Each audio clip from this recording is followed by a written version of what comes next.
আল্লাহ বলছেন যে কেউ তোমাদের মধ্যে সালাতে দাঁড়ায় সে তার রবের একেবারে কাছাকাছি বা তার রবের সাথে এখন সে। রাসূলুল্লাহ সাল্লাল্লাহু আলাইহি ওয়াসাল্লাম বলছেন ইন্না আহাদাকুম ইযা কানা ফিস সালাহ ফাকিবালা ওয়াজহিহি ফাইন্নাল্লাহা কিবালা ওয়াজহিহি ফাইন্নাল্লাহা কিবালা ওয়াজহিহি।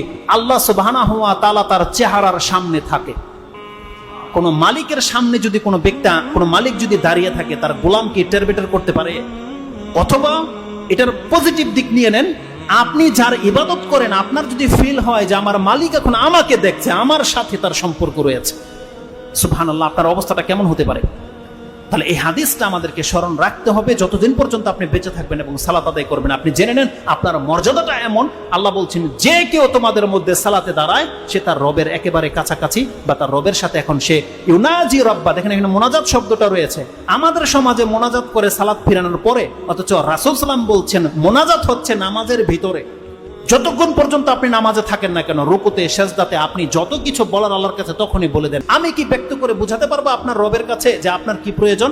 কিন্তু আপনার অন্তরে যেভাবে কথাটা বেরোবে এটা একমাত্র আপনি পারবেন, আপনার বিকল্প কেউ পারবে না। কোনো হুজুর পারবে না আপনার ভাষাটাকে আল্লাহর কাছে প্রকাশ করতে। আল্লাহ সুবহানাহু ওয়া তাআলা যেহেতু ভাষা নাজিল করেছে, এগুলো তো আল্লাহর বানানো নাকি মানুষের বানানো? প্রত্যেকটা ভাষা আল্লাহ সুবহানাহু ওয়া তাআলার সৃষ্টি।